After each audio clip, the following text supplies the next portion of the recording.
আমাদের বৈদিক যাত্রা এসে পৌঁছালো চতুর্থ তথা অন্তিম বেদে। এই সীমিত পরিসরে বেদের খুব গভীরে হয়তো প্রবেশ করা যায় না, কিন্তু পরিচয় করানো যায়। সনাতন হিন্দু ধর্মের মূল ভিত্তিটির ব্যাপারে অবগত করানো যায়। বেদ বা বেদের জ্ঞান এতটাই সুবিশাল যে একে বুঝতে জীবনের সিংহভাগ সময় কেটে যায়। তবুও আমাদের প্রয়াস যদি আপনাদের বেদের কাছাকাছি আনে, জ্ঞানের পিপাসা বাড়ায়, তাতেই সার্থকতা। এখনো অনেকটা পথই বাকি, তাই সময় অপচয় না করে চলুন শুরু করা যাক আজকের পর্ব। অথর্ববেদের নামকরণ নিয়ে বেশ কিছু মত আছে। এক পক্ষের গবেষক মনে করেন অথর্ববেদের নামকরণ করা হয়েছে পৌরাণিক পুরোহিত অথর্বণের নাম অনুসারে।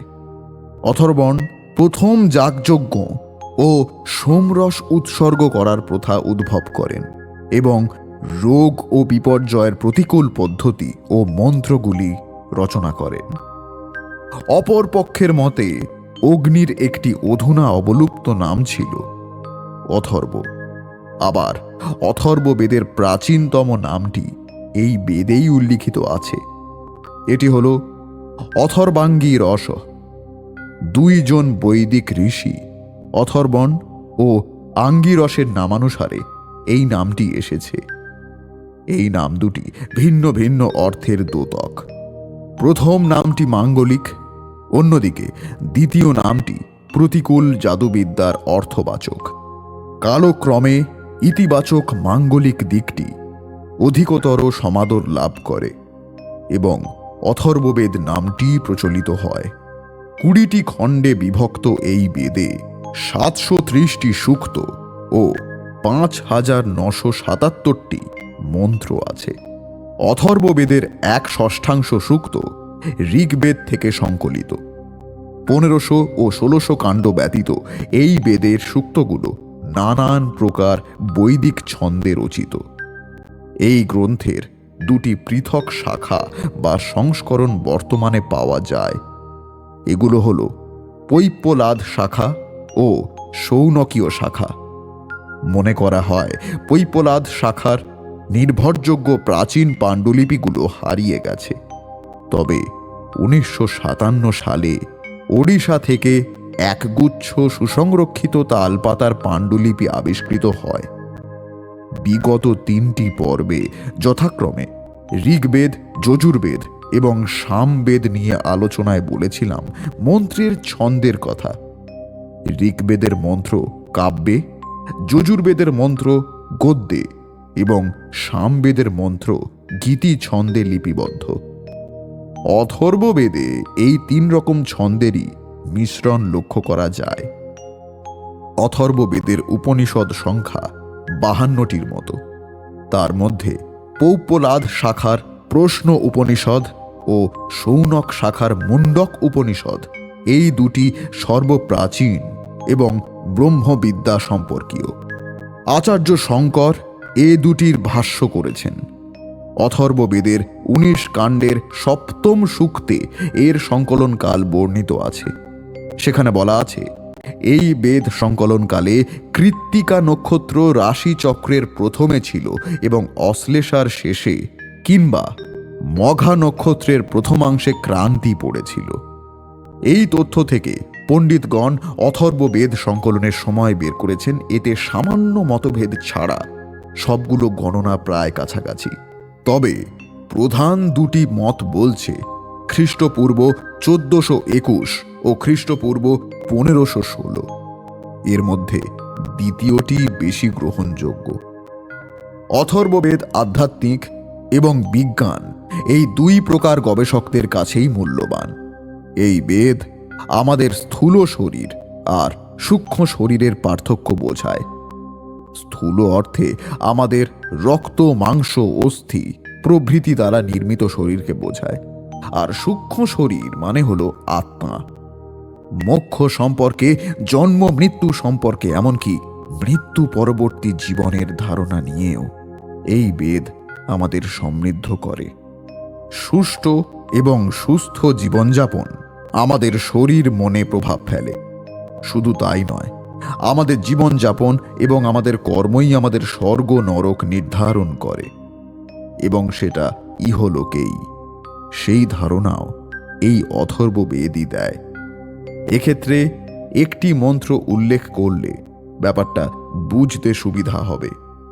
অনস্থাঃ পূত পবনেন শুদ্ধা শুচায় শুচিমপি যন্তি লোকম নৈষং শিষ্ণং প্রদহতি জাত বেদ স্বর্গলোকে বহুস্ত্রৈনমেষম।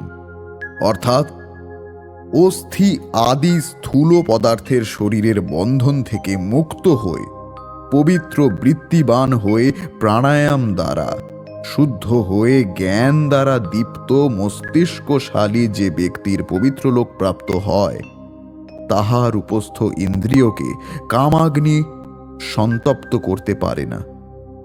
যে কামাগ্নি দ্বারা সন্তপ্ত না হয়, তাহার ঘর স্বর্গে পরিণত হয়, এবং তাহার এই স্বর্গালোকে বোন, ভাতৃবধূ, পত্নী, মাতা পূর্বক বহুস্ত্রৈনমেষম অর্থাৎ বহু স্ত্রী, যেমন উল্লিখিত স্ত্রী সম্পর্কগুলোর সহিত সুখপূর্বক নিবাস করে।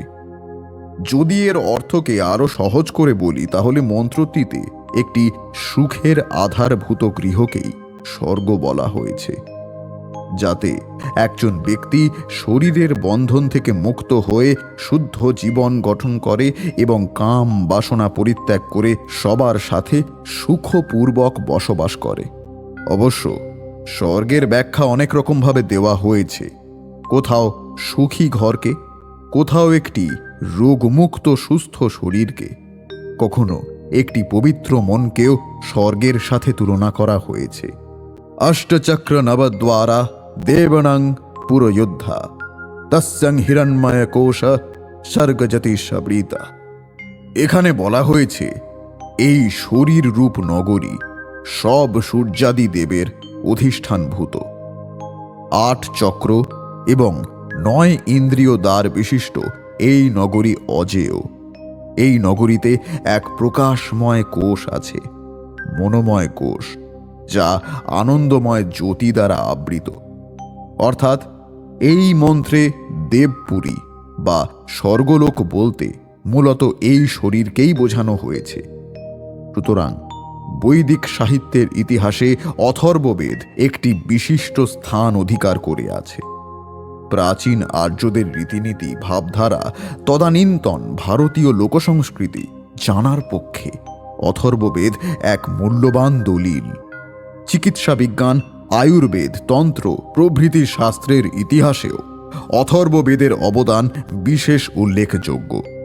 এমনকি বৈদিক যুগের মানুষেরা মনে করতেন যে রাজ্যে অথর্ববেদজ্ঞ ব্রাহ্মণ বাস করতেন, সেই রাজ্যে কখনো উপদ্রব দেখা দেবে না এবং সেই রাজ্যের শ্রীবৃদ্ধি ঘটবে। यस्य राज्ञ जनपदे अथर्वसन्ति पारग निवसत्यपि तद्राष्ट्रं बर्धते निरुपद्रवम्। বেদের অপর ভাগগুলি বিষয় বা মন্ত্রদ্রষ্টা ঋষির নাম অনুসারে বিন্যস্ত হলেও অথর্ববেদের ক্ষেত্রে তা হয়নি। এই বেদের বিষয়গুলি স্তোত্রের দৈর্ঘ্য অনুসারে বিন্যস্ত। প্রত্যেকটি কাণ্ডে প্রায় সমসংখ্যক শ্লোকের স্তোত্র সংকলিত হয়েছে। প্রাপ্ত পাণ্ডুলিপিগুলিতে ক্ষুদ্রতম স্তোত্রের সংকলনটিকে প্রথম কাণ্ড বলা হয়েছে। এরপর বৃহদায়তন স্তোত্রের সংকলনগুলি দ্বিতীয়, তৃতীয় ইত্যাদি ক্রমে বিন্যস্ত। যজ্ঞের কর্ম চতুর্বিধ: হোত্রী, উদ্গাত্রী, অধ্বর্য এবং ব্রহ্ম। সেই অনুযায়ী এই অথর্ববেদের প্রধান পুরোহিতকে বলা হয় ব্রাহ্মণ। ঋক ইত্যাদি বেদত্রয় প্রথমোক্ত 3 কর্ম সম্পাদিত হয়।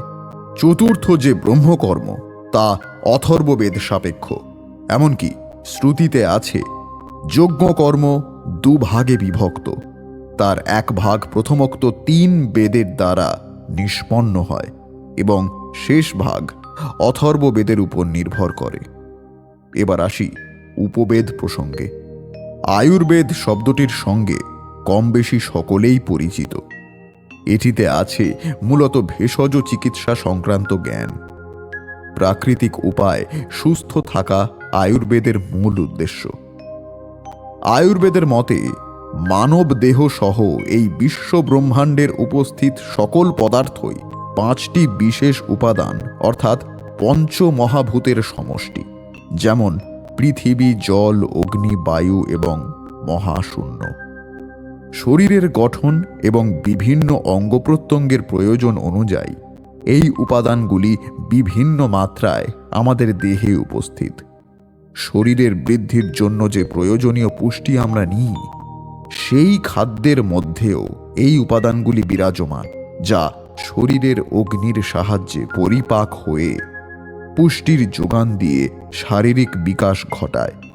শরীরের কোশিকাগুলি বাস্তবিক গঠন সংক্রান্ত ক্রিয়া চালায় এবং ধাতুগুলি পঞ্চমহাভূতের বিভিন্ন বিন্যাস দ্বারা গঠিত। আয়ুর্বেদের প্রবর্তনাকালে ঋষিগণ খ্যাপন করেছিলেন, দেহরক্ষা ভিন্ন শরীরকে আধি ব্যাধি শূন্য করতে না পারলে দেব কার্য সম্পাদনে বিঘ্ন ঘটতে পারে। তাই আয়ুর্বেদের প্রবর্তনা। অথর্ববেদ এই আয়ুর্বেদের পিতৃস্থানীয়। অথর্ববেদের লক্ষ্য কিসে দেহ মন প্রফুল্ল থাকে, কিভাবে জ্ঞান লাভ হয়, কিভাবে অন্তঃশত্রুকে দমন করা যায়, কি পদ্ধতিতে ত্রিবিধ দুঃখের হস্ত হতে নিষ্কৃতি লাভ হয়। শাস্ত্র বলে অথর্ববেদের মন্ত্রসমূহ চাক্ষুষ ফলপ্রদ। অথর্ববেদের অঙ্গীভূত আয়ুর্বেদের বিষয় চিন্তা করলেই এটা বোধগম্য হতে পারে। দ্রব্যগুণ মন্ত্রগুণ উভয়ে একত্রে কার্য করলে যে কি ফল পাওয়া সম্ভব, অথর্ববেদে সেই তথ্য প্রকাশিত দেখা যায়। মন্ত্রের সঙ্গে সঙ্গে মন্ত্রের সাধনোপযোগী দ্রব্যের ব্যবহার করে অথর্ববিদগণ এককালে অসাধ্য সাধন করে গেছেন। বন্ধুরা, এতক্ষণ আমাদের 4টি বেদের একটু পোশাকি বিবরণ দিলাম। তবে এ তো গেল মূল দেহ। এবার তো দেহের বিভিন্ন অঙ্গ প্রত্যঙ্গের বিবরণ দেওয়ার পালা। অঙ্গ বাদ দিলে তো দেহ অসম্পূর্ণ। তাই আগামী পর্বের মূল বিষয় থাকবে বেদাঙ্গ।